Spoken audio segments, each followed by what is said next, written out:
Ladies and gentlemen, this is Joe's Classic Video Games back with another cool pinball repair video for you this evening. We have been working on this Bally Supersonic that's in really rough shape. And unbeknownst to us when we bought it, two of the boards were missing out of it, and then one of the other boards had a short on it that fried all of the remaining boards in the game. So we've been doing several videos where we go through each board and fix it. And so we've actually got it up and running again now. But one of the other problems with the game is there's horrible Playfield wear on it. This isn't the worst I've seen, but it's pretty bad. Look at this. So in this video, we're going to see if we can take care of a little bit of this. Now there's different ways you can handle it. And this one's really pretty rough. I'll show you details here in a second, but there's different ways you can handle it. One of the better ways is you can put a hard top on it, which is you take everything off the playfield, and then there is a product that they make called a hard top that is basically a big piece of plastic, essentially, that you put over the playfield, and it makes everything just like new again. Kind of. But they play a little different. They're kind of expensive. It's a lot of work getting the playfield properly prepared for the hardtop. And then when you're done, it's not really the same. So I'm not against those or anything, but I just choose not to use those usually. But that's one way of doing it, and they look pretty good when they're done. That might be the way you want to go. That's not the way I want to go. Another way that you can do it is they make an overlay, which is like a sticker. That's a similar concept. We don't like those that much either. You can kind of tell it's a sticker. The way we do it is we clean them off as best we can, and then repaint it, and then clear coat it. So that's the way we're going to do it. So the first thing I need to do is take all of the stuff off the playfield, or most of the stuff off the playfield that's in the way, so we can properly clean it, and then we can see just how bad the wear is once we get that off. Some of the areas, the paint is actually still flaking away. Like, here, I'll show you. Some of that is still coming off. Here's a good example. Look at that. Look at that. I had somebody criticize me on a previous video because I was making the point that it's already damaged. It just needs to be removed, right? And he's like, no, it's not. You're ruining it. There's techniques to save that. No, there is not, folks. There is no technique to save that. Whenever it's flaking up like that, it's done. It's not clean. It needs to be cleaned, and then there's no product, no special method that's going to make that lay back down flat and adhere to the playfield anymore. It's done. Like our buddy Shango, and I don't know Shango, but I feel like he's our friend, right? Our buddy Shango would say, it's baked. Look at this. Baked. So this, like I said, this one is significantly bad. So, all of that to say, we're going to have to clean this up because you've got to get rid of everything like that that's going to flake off. And get down to a nice starting point, which means we're actually going to lose more paint than we have right now. I'm not too worried about it though, because there's really no art on it. It's all just geometric shapes. So we'll see. Now this is not going to end up being a 10 restoration. I'm not capable of that. I think it'll probably end up being a 7 or maybe an 8 if we get lucky. So that's where we're going. So let's take all the stuff off the playfield first, and then we'll go from there.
Alright folks, so this is how it ended up looking with all the stuff off.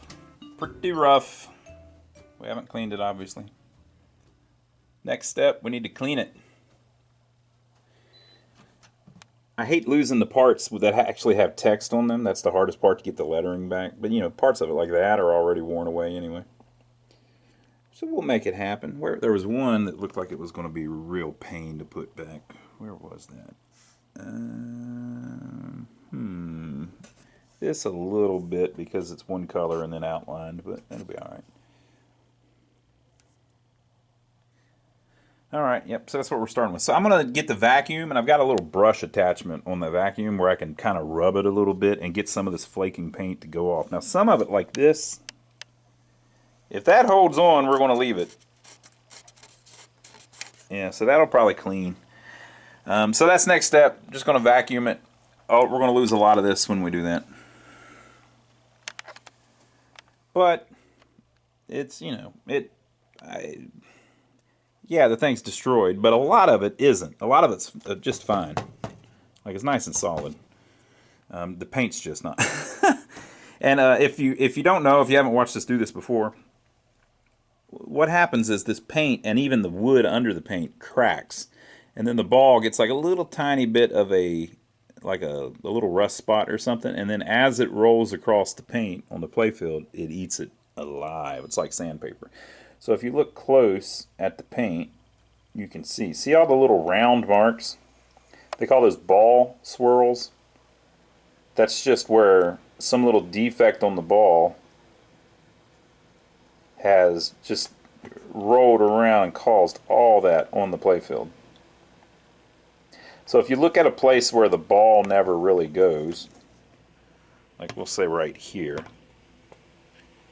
you don't see as much of it. There's a little bit, I guess. Let's see. So this, see this little wear line? The ball cannot physically go past that. So if we're anywhere near this little black line, the ball has never touched that. So we went too far, folks. Let's go back.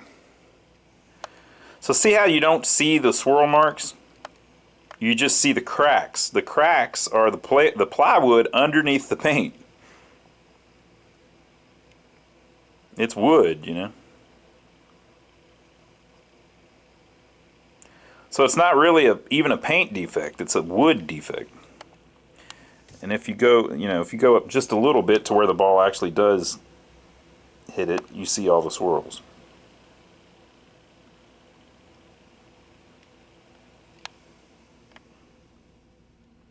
So that's what we're dealing with. Vacuum. Alright, so I vacuumed it all out. Get rid of the extra stuff. This is what's left up here. But all of that's on there pretty good. I popped the apron off. This has damage on it I have never seen before. Look at this.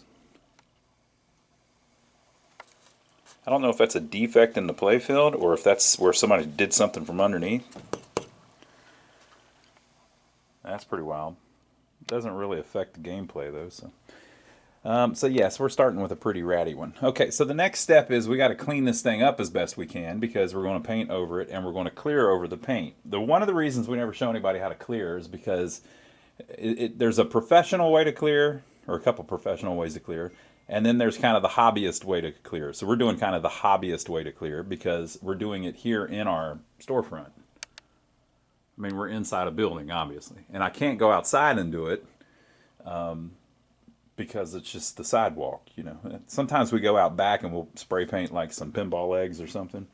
But to do this like professional, even if I had the ability to do it, the skill to do it, I can't really do that outside on the sidewalk behind my building. So we just do it here in our shop, which means that if we're using a spray paint can inside. It's not really optimal, right? But the way we do it, we clean it all up, and I'll show you here in a second. We clean it all up, and then we hand paint it, and then we clear it with just rattle can spray paint. Just, we usually use satin. It just kind of blends in the most. This is kind of a satin finish. The newer Playfields, it's more glossy, but These things are old. I don't think they were ever glossy. That's the original finish there. That's your sheen, right? So we do satin and then we wax it. Now, there's different levels of clear. The professional way is you would use a clear with a different catalyst. They have this new stuff for car that people are using for car paint that is like Spray Max 2000 and all that. The two in that means that it's two stage. There's basically you have to mix two things together. If you buy just a regular rattle can Krylon spray paint, which is what we use because of our circumstances here and other reasons, but it is formulated one way, and it's not as hard as what would have originally been on the playfield or what the two-stage, the Spray Max 2000, for instance, would be, or automotive clear coat. So what some people will do is they'll do their touch-ups or whatever, and then they'll take it to a car paint place and talk them into spraying clear over it. That's a really good option if you want to go through all that trouble. It's a little bit fraught with danger though, because if you do the touch-ups, I don't really want to be moving this thing around after I've done the touch-ups if I haven't put clear on it, because I'm touching it up with acrylic paint, which is water-based paint.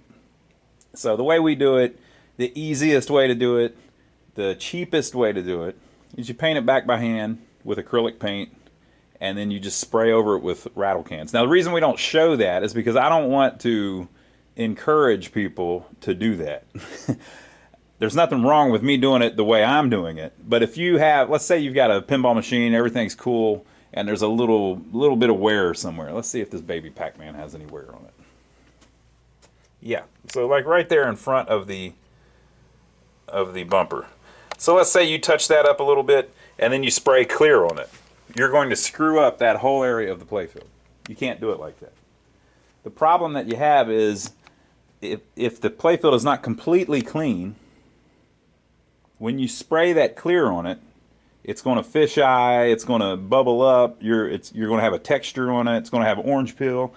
If there's any kind of contaminant in the paint, on the playfield at all, it's going to make a big mess. So I don't really want people doing that, just trying to touch stuff up. Now if you're doing the whole thing like we're doing it, I'm about to scrub it with a magic eraser. That's going to take off any kind of wax that's on it. That's another thing. A lot of playfields have been waxed. They're supposed to be waxed, right? The older ones. You can't put clear coat over a wax. You're just going to make it the biggest freaking mess ever, right? So you've really got to clean things up. You can use naphtha. I've never really used it, but it will get rid of contaminants and stuff. So you got to do a lot of prep work to pull that off. That's just my whole point. And that's what we're doing. So I don't really want to show people how to screw up their playfield by spraying rattle can $4, I guess it's $8 now, $8 clear coat on it without properly preparing everything. But that's how we do it. So I'm going to get a magic eraser, and I'm going to we just use Windex, which is basically soapy water, on the playfield. Now you can use a magic eraser and rubbing alcohol or isopropyl alcohol. But the deal with that is that stuff is strong. It will cut this paint right the hell off of here. So what we like to do, spray it down with Windex, which is just water with a little bit of soap in it and ammonia in it, and then use the magic eraser on it. The magic eraser, the reason it works is because it has little tiny particles. That foam is very, just the composition of it is little tiny particles. So it will get in all of those cracks we were just showing. Like all these little ball swirls are little cracks in the wood. That foam is so small it will get in that, right? And it doesn't, magic eraser is just the common name for it. It's actually, I think it's called melamine foam or something like that. So if you get the generic stuff off eBay, it's the same exact thing. It's just a byproduct that's a type of foam, right? So that will clean it up really well. But it's basically sandpaper. So you're using very fine sandpaper to clean up all of the mess on the playfield. This one is obviously an extreme example. I would say that this is a 1 to 10, this is a, I guess it's a 2 because I've seen worse, but it's a 2. You know what I mean? It's a freaking 2. Now, it's wood. So technically, you're not supposed to use any kind of water-based thing on it because it will do things like this. It will cause problems. But here's the problem. This thing's destroyed. It's a 2. We're not going to make it much worse no matter what we do to it. Look at this line all the way down the playfield where the playfield is actually cracked, right? Where that ply is cracked on it. So, yeah, I'm going to use a water-based product on it because it's so extreme, I've got to clean it up. And it's going to be just fine. We do it all the time. No big deal. Now, if you had a nice playfield, everything's in good shape, you wouldn't want to do that. You can clean very well with wax, which is, you know, petroleum based. So if you put or I guess it is carnauba wax petroleum based? I suppose it is. Yeah, it's oil based, we'll say. If you've got a pretty nice playfield that's got a nice surface on it, you can clean it up pretty good with actual wax. Wax is actually a cleaner, not just something that makes something shiny, right? So, game plan, we're going to use Magic Eraser and Windex to clean it all up as best we can, because any part that we don't repaint, like if I don't repaint this, and we might end up repainting everything. This yellow here we probably won't repaint. So any part that we don't repaint, we want to be as clean as possible. So we're going to use a Magic Eraser and Windex to get that as nice as possible, and then we'll go from there. After we get it all cleaned up, we're going to start drawing the missing art back in, and then we're going to paint by numbers, basically, all the areas. When we're done, we're going to put the lines back on top of the art, and we're going to put the lettering back, which is actually the hardest part. It never looks right. You can do water slide decals and stuff like that for the lettering instead of hand painting it. I don't mess with that too much. If you do a water slide decal, you end up where you have a problem where it's at a different height than the paint next to it. Clear coat will fix that, but you really need to clear it, sand it. We don't do all that. It's just to properly restore this would take, literally, you could spend 80, 100 hours working on this playfield. We're not going to do that. We're going to try to spend 6 or 7 hours working on this playfield and turn our 2 into a 7. So that's our goal, right? All right. So first thing, we got to clean it up with Magic Eraser. So let's get at it.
so I tried to show as much of that as I could so you could just see how we do it. Now, when you're done, kind of my favorite part of the whole thing happens. Because it leaves this film all over it. And so the film is like dirty Windex and pieces of the foam and all that. So like if you look here, it's all kind of dirty looking actually. Because that's the liquid was wet, you know. I mean, dirty. I had some of those little, some of those melamine pads were real thin. You saw them all breaking up. If they're don't get the thin ones, they just don't last very long at all. So I probably went through about 5 of them, the full-size ones. Okay. So this is my favorite part because we have to get rid of all this mess now. So you just spray it down and wipe it off. And as you do that, you're going to see whatever's left, right? And it's going to, for a second there, while it's still wet, it's going to look basically as good as it can possibly look. So it's going to look how it's going to look whenever you wax it. Now, obviously, this one's in horrible shape, so we're only going to see it in a few places. But another thing I wanted to point out was when you use the magic eraser, you're not going to get rid of all the wear. So if you get close enough, like that, the yellow looks a lot better now. But if you get close enough, look at that. All of that is still there and is going to stay there. I can't get it any farther down. Basically, we're sanding through the paint. And like I was saying, it gets down in those little cracks, but only so far and only so many of them. So it's not a perfect thing. Now, if you keep rubbing on it, you're going to see more and more of the white popping through because there's like a white primer basically underneath all of the artwork. You can see it popping out everywhere. So you don't see wood grain there, you see white. It's like a primer basically. It's the first coat that's silk screened on, I guess. So once you start on that, you're going to just get more and more of that white coming through, and eventually you'll start losing, you know. If you look here too, this is pretty heavy wear. See around the edges, the white? We also have the problem where there's now a level difference. It's not smooth. The wood is lower than the paint. The paint has a thickness to it. So that ends up being a problem too. But the thing that you have going for you is, even with the wear right up here up front, when you play it, you're about right here. You're kind of a little bit away from it. Just your eyeballs physically are a little bit away from it. So if you get it decent enough, when somebody walks up that's not, you know, an expert on pinball, they're not even going to notice the touch-ups. So that's what we'll try on this. I don't know how good we'll get. This text right here is kind of worrying me. I might just not even do it. But we'll see. It'll be at the end anyway. Okay, we'll practice over here, and then if we can do that, we'll do that. All right, so the next thing is we're just going to spray it and wipe it all down, and then that will be about as clean as we can possibly get it. And it'll be time to start doing some of the paint.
All right, so I just wanted to clean up that hole a little bit, just because it looks like crap. Okay, so obviously you can go as far as you want on this. Like, you could take everything off. You could take that little platform underneath the hole out and clean it better than I just did. You could take this apart and clean it. You could take all these off and clean it. So it's just, how much time do you want to invest in it? Now, we have a shop, we're reselling it, you know. So like I mentioned before, I can't work on it for 80 hours and make any money. It'll never happen. It just, and this thing is beat, you know. So this isn't going to be worth a whole bunch of money when we're finished. So all that I can afford to do to it as a business is, you know, fairly quick and dirty. But I'm just trying to give you the idea of what to do with yours. So you can take yours farther than that if you'd like. But I feel confident that we've got it nice and clean. I will say, though, see how clean the wood here looks? The bare area? And then if you rewind to the beginning of the video, it almost looked that clean before. So somebody has already worked through this thing at one point, because when they wear, they get really dirty. So that would have been black, basically. You would have been seeing dark brown, black wood. So somebody has already cleaned it up. Maybe they were going to repair it. They worked on the Playfield a little bit, and then they had that little boo-boo with the MPU where they shorted the pins together and burnt up every single board in the game. And they decided, to hell with the cheese, let me out of the trap. So who knows? But yeah, so I feel comfortable that we've got it all as clean as we really need to have it. Another thing you could do is take the pop bumpers off, you know, more of the rails off, these rails off. But for the way we do it, it's not necessary. So our next step would be to ink in the lines. Once you do that, start with the color, like color by paint by numbers, basically. And then once you do that, stencil in the artwork. But this is a good first step. So I wanted to do a video showing you how we prepare the thing, and just kind of talk about it step by step, how we go through it and why we do it that way. So I hope that was interesting to you. So you know what is next. I have to start inking it in. However, we'll put that on a different video because it's getting late. So we'll see you next time. I hope you've enjoyed it. Now, I'll put the link to the next video up on this after the next video is up, so it'll be a couple days. But if you're watching this in the interim, before that next video goes up, this is not the first Bally that we've repainted that had heavy wear. We've done it before. Check this classic out. We'll see you on the next video.